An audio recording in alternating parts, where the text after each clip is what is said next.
విమర్శించే వాళ్ళ జోలికి పోకండి, వ్యక్తిత్వ హననానికి మీరు నిలదీయండి. మహిళల జోలికి వచ్చేటప్పుడు ఖచ్చితంగా కేసులు పెట్టండి. అది కూడా క్యారెక్టర్ అసాసినేషన్ మీద. మహిళకి సంబంధించిన రాజకీయ అంశం మీద మాట్లాడితే తప్పేమిలే, అట్లా మాట్లాడకూడదని మనమేమి గ్యాగ్ ఆర్డర్లు ఇవ్వద్దు. ఇప్పుడు ఇంతకుముందు మనం సుచరిత గారు, వనిత గారి గురించి కూడా మాట్లాడారు. ఏంది వీళ్ళు హోంమంత్రులు ఏం చేస్తున్నారని. అది తప్పెట్టవుతుంది. శాఖ గురించి మాట్లాడుతున్నాం. ఇప్పుడు అనిత గారు వచ్చిన తర్వాత ఏం జరుగుతుందో, ఆవిడ కేవలం పాపం డిజాస్టర్ మేనేజ్మెంటే చూస్తుందో అంటున్నాం. అందులో వ్యక్తిత్వ హనం ఏం లేదే, శాఖాపరమైన చర్యలకు సంబంధించి మాట్లాడుతుంటాం. అలా కాకుండా వాళ్ళ అందం గురించినో లేకపోతే వేరే వేరే ఇష్యూస్ గురించినో మాట్లాడితే ఖచ్చితంగా తప్పు. అది ఎవరు మాట్లాడినా ఇదిగో వీళ్ళు ఈ పోస్టులు పెట్టేందుకు యాక్షన్ తీసుకున్నాం చూపించండి మీడియాకి. రెండవది, అదే సందర్భంలో మన వాళ్ళని నియంత్రించండి.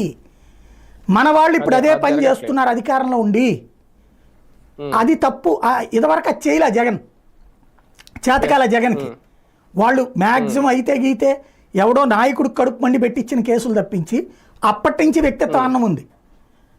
3 AM ఇట్లాగా ఎన్నిసార్లు పెట్టారు భారతీయ అవినాష్ గురించి? ఆ రోజుల్లో పెట్టలేదు వాళ్ళు. ఎవరిని తీసుకొచ్చి లోపలేసారు వాళ్ళు? 2 ముగ్గురు వేసి ఉంటారు. ఎన్ని వందల మంది చేశారు, అది 8,000 మందిని చేయాలి.